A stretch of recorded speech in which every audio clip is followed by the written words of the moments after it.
The next one is Louis Garvin.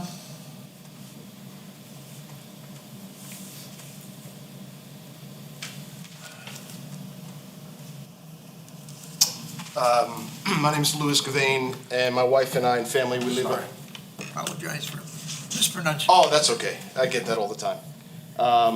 My wife and I live on the property just behind the proposed lot, and I was not prepared to speak tonight. I thought I was just going to be listening. So, but I am in support of what Mr. Lewis has addressed, and I'm one of the 5 property owners that he spoke of that were in that covenant together. So,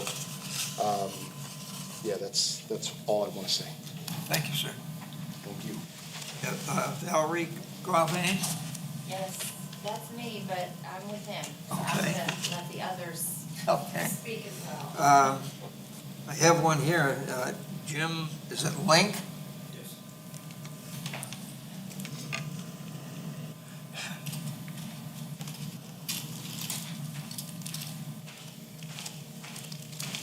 How you doing? My name is Jim Link. I moved in here a year ago, and when I bought the house, I was understanding that I live at the very end, second to the end.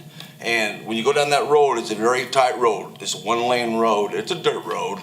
And when I first moved it, I was told it's only be 5 houses there because it has to be 3 acres or less or more. So now we're going with a 1/4 of an acre, or not even a 1/4 of an acre. When you make it around that corner, there's a house built right there. I have to make it very tight. And we moved from Colorado, and Colorado's everything's like this. We moved out here like more or less in the boonies, where we enjoy it, where everything is, spaced apart. If this house is built there, they get it there, it's gonna make everything tight. Plus there's a stream that runs down underneath the ground there that goes to the back of the lake. There's a lake back there. I don't know how that house can be built on top of that stream that's gonna affect that lake.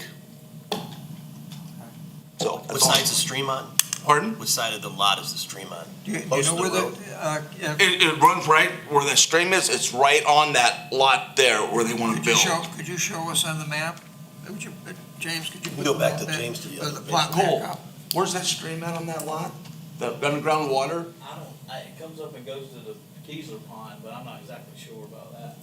It just comes up from under. This is a pond I don't over know here. where it comes up, but it comes That's out the that pond. way. And it feeds It comes out of the pond there. So there's a, y'all mind me? It comes from the pond and goes No, it goes to the pond. to the There's a pond. valley right on about the corner of where that property starts, there's a valley in that field that runs down and feeds this pond. Okay. Where it gets narrow in the pond closest to that property, it feeds it from. Is there running water in there on a regular basis? Yeah, to the pond, Huh? yeah. To the pond, yes, sir. That pond is a good sized pond. Yeah, but I mean, is there running water through the property? Yes, the water lines. Yeah. The water lines that go under this property, all of the water lines start there. Right, but is there flowing water all the time through there? Just No. in the way. No. So for clarification, the water lines for the other 5 properties go through that lot? No, 2 of them. So when they originally built this house, or this property was all one property, which, was it your parents that Yes. had it? So her parents owned all of this at one time. And when it was originally built, he gave permission to where Lou lives to put a meter and it goes through their property, through this tract. And then the other lady that's not here, do you mind if I get up and show you? You by all means. We just state your name first, so we get it in the record, and then we can. My name's Cole Lanfair. I live on a piece of tract that's in the back here, and I'll walk over here and show you just so you know. So, there's a valley that runs, so that property here, this is a valley in this field. This is an open horse pasture. So there's a valley that runs here where the water comes off of here and runs down. But the water lines for this house come through this property, and the water lines for this house, there's a house right here at 166. That water line runs, which they put in, her parents put in. It was their parents' house. Yeah, runs straight through their property here. So even if they did something and started taking those, because it's a wooded lot, it's all woods. Yeah. Grown up wood. So if they start tearing that up, their water lines are under there that they gave them permission to run through. And then, you know, you also got two more, mine back here, and then Jim's on this side of the driveway. But yeah, their two water lines run through that property to there.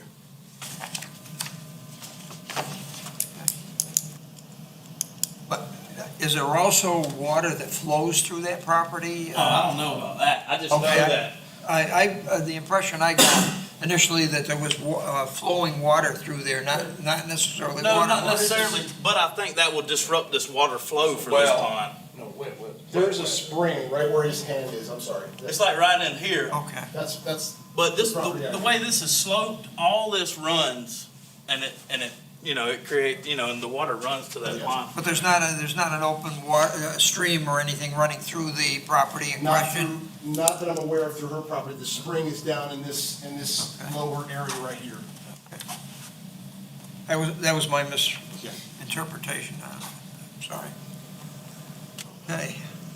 Do we have Joey Powell? Yeah, I'm gonna tell you how this come about. I'm gonna try to explain it to you.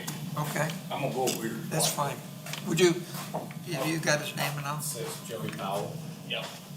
So originally, their mom and dad lived right here in the house. Before he passed away, I bought this whole tract across the back that don't have nothing to do with the covenants from their dad. And then, shit, what happened? Okay. I blew you up a little bit, you were talking about that. Then- Didn't see it. Yeah, this tract right here, 24, 25 acres. Now I own all this other over here too, but anyway. So when he passed away, after a while, they had sold this tract to somebody and this tract, and they called me and wanted to sell this. So I bought this tract. Well, when I bought it, that little corner that they're talking about was attached to this tract, so that made it 5 tracts. 1, 2, 3, 4, 5. There's another tract right here that you don't have in the green. Made it 5 tracts, and it had them covenants on it. So, we got a guy out of, Central or somewhere, I don't know, Newton Law Firm, the survey. Well, he left that little corner out, but they thought, and I thought too, for 8 years, that I owned it. Well, I've been paying taxes on it for 8 years, and then come up last year, we realized that I didn't own it. It's like 2/10 of an acre. Well, meanwhile, I done sold that back tract and that over yonder on the side that joined it with it.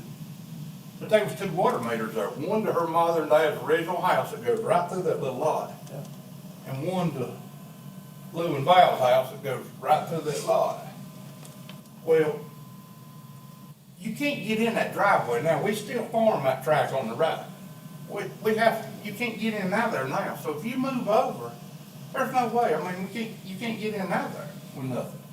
With a piece of farm equipment, you get in and out of there with a car. But there's no room there. In the state law, I looked it up a while ago, says you gotta have half an acre to put a septic tank on, which is 21,000 something square feet, half an acre. Well, that's only like 14,000 square feet. So and the water meters has been there ever since they built their houses. You see what I'm saying? So they gotta move their water meter on a piece of land that really I paid for, but I didn't get it because of a surveying mistake that I've been paying taxes on for 8 years. For, just to get, you know, it just don't make no sense to me. That's all I got to tell you. Thank you. Okay. Is there anybody else that would care to speak? Okay. Well, I think maybe my brother might. Could I call him and then you could ask me any questions or anything, or not? What's the board's pleasure in that? It's up to him. Because some of the things I can't address. I mean, I know things that he's told me, but I. Let me ask the board, do you have any questions that her brother could answer that Like, she's where are not they able planning on to? putting this house? And I guess from James' perspective, is what he stated about a half acre correct with septic? So there's traditional septic systems that are typically on half an acre, yes. There are engineered systems and more expensive systems and reverse pump systems, and that you can do a smaller drain field with. Can you get down as small as 2.7 acres? I couldn't tell 1.27 you, acres? so that would be a question for DHEC and really. And then you have, then you still have to deduct the house from it too. It would be a requirement of getting the building permit, with getting the septic permit. And what are the plans for the water lines? I mean, what's the plan to be able to address that? And from a builder's perspective. And then, in my opinion, the covenants is something that, how do you go against that? Then, would anybody, then conclude then that there's probably not a need to call her brother? I would vote that way. Then we'll proceed, let's proceed then. Do you have any, Yeah, so we had the assessor's office put together a history for you, and that starts on page 12 and goes through page 41. This tract, like everybody's already said, started out as 71 acres and included all the way into here, and back up. So there was a substantial piece of property that's been broken up several times. The ones we were kind of looking at and focusing on are the 2014 split. So when this final piece, and this is the one ending 013, was separated in December of 2014. That's when it was zoned agricultural, so that's the green. All of these are zoned as agricultural districts instead of control-free districts. This remainder is the piece that wasn't part of that original survey, wasn't shown in any of the survey documents, and that's where the confusion came in. So the assessor's office had these two pieces hooked from 2014 until 2022. In 2022 is when the error was found. The first speaker made note that he notified the Kessler family of that additional piece that was missing. The assessor's office also removed that, and they went back, and the last known owner was where it was given back to, and this was in a separate plat. Is it still zoned ag? So we don't have regressive zoning, so we don't unzone parcels. What this parcel would have been zoned as, it would have stayed control-free if there wasn't an error in it when it was rezoned in 2014. So the request is for the zoning to match that control-free district, which was 10 on the front and 5 on the rear and side for an acre, or a parcel that's less than a quarter of an acre. By the survey that was done in 23, it's 0.24 acres. You can see the drive here, the 30-foot private drive, and then the property line that is set back from there. Setback will start from the property line, not from the center of the road. That road is not included in the property itself. And then I'll go back, and I'm sorry I'm skipping around a little bit on you. But they included all of the deeds and plats going.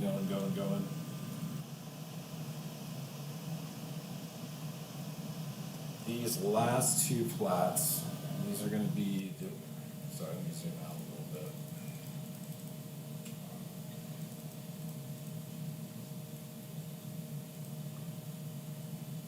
This is the reference plat for that final 2014, and that's going to be that book 487, page 10. So this was originally 16 acres. This is what was broken out. It's on this side. You can see the pond right here and the road coming up.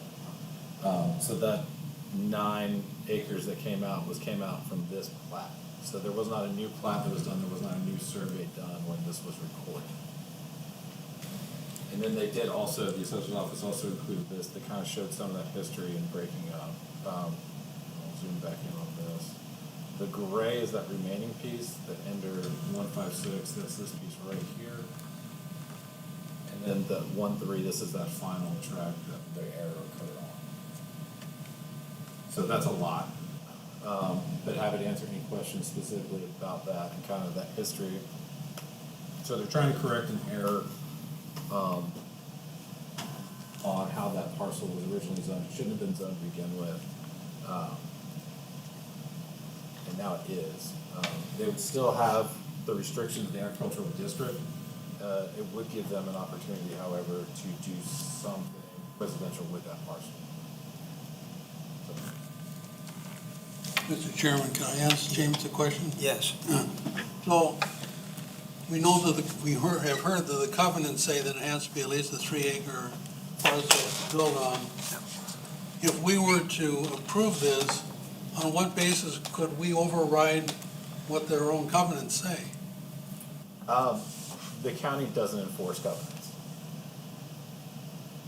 So that would be a civil matter between the parties that decide to litigate it if they choose to litigate it.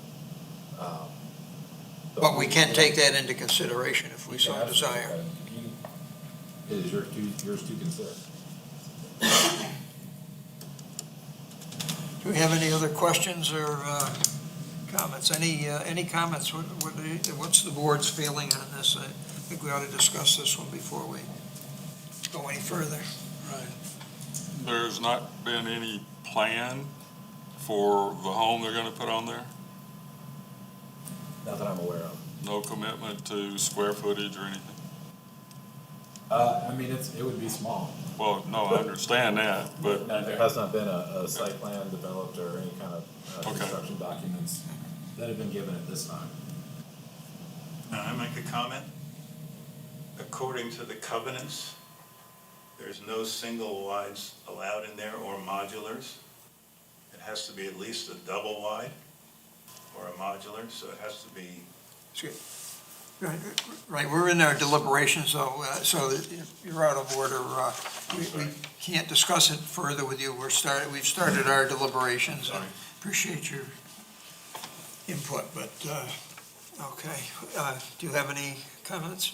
Yeah, we've already talked about the covenants, and to me, that's a biggie. I mean, if their own neighbors and the 5-person board that monitors those covenants all are against it, I find it hard to believe that we would want to go against their own covenants. But also, I don't really see the justification for the setbacks. I mean, I don't see anything, it's just a small piece of property, but it sounds like it may be just too small to build on, so by allowing the reduction of the setbacks just to have more building space, I don't think is justification.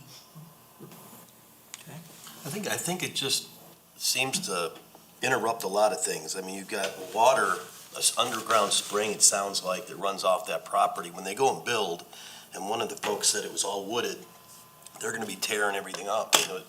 You know, what happens from there? The water lines run under there, to me, are an issue that have been there since day one. And what happens with those? We don't know what the thought was around rerouting those or whatever, and that's an inconvenience to the folks that already live in those homes. The covenants is a biggie for me too, Bill. I feel the same way. And then the other thing mentioned was the ability to get farm equipment into that first lot there. It could be a hindrance to that person or those people. So there's just a lot of things going on with this for a very small house that, you know, is against the covenant to start with. But just seems like a very small lot to be sandwiching a house in on. Great. Yeah, I would tend to agree with you. I think it's such a small lot that it just presents more problems probably than it solves. And that, from my standpoint, and the covenants, I think covenants are an important thing, and particularly in a situation like this where they don't have a homeowners association. Then the only other alternative they have if we were to grant the variances to go and take it to the courts, and that puts an undue burden on on all the other people that live in the community. And the covenants was changed in 21. Huh? And the covenants was adjusted, from what I heard, in 21. 21. And 3 acres is the smallest lot. Yep. And that's the way it was modified. Okay. If we have no further discussion, then let's proceed. And the point here is we go through, there are 4 different items that we go through and we discuss and we vote on. Any one of those that's in the negative, then the variance won't be granted. So that, I'd like to, we'll start with the first one. There are extraordinary and exceptional conditions pertaining to the particular piece of property. You have a motion in the affirmative? You have a motion? I guess we need a motion in Yes, order to you need- discuss it, yes. so I make the motion. Second. Okay. Do you have a second? Second. Do we have any further discussion? Yeah, I think it fails here. I don't think there are any extraordinary conditions that would cause us to want to approve this. Any other question? Okay, all in favor? All opposed? Motion Okay. fails. We'll go through the other ones also. These conditions do not generally apply to other property in the vicinity. Do I have a motion in the affirmative? So move. Second? Second. Okay. Any further discussion? All in favor? Opposed? Motion fails. Because of these conditions, the application of this chapter to the particular piece of property would effectively prohibit or unreasonably restrict the utilization of the property. Do we have a motion in the affirmative? So moved. Do you have a second? Second. Do you have any discussion? With no discussion, all in favor? Opposed? Motion fails. The authorization of a variance will not be of substantial detriment to adjacent uses or to the public good, and the character of the district will not be harmed by granting of the variance. Do we have a motion in the affirmative? So moved. Do we have a second? Second. Do we have any discussion? No discussion. All in favor? Opposed? Motion fails. Okay. Based on the evidence presented to the board, do I hear a motion that the proposed variance be denied? So moved. Second. Any further discussion? Not? All in favor? Aye. Well, all in favor Of denying, of denying. Yes. denied, Yes. of denying, oh, Motion carries. motion carries. I'm sorry, but, That's okay.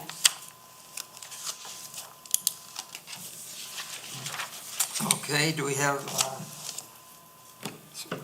okay, then do we have a motion to adjourn? So moved.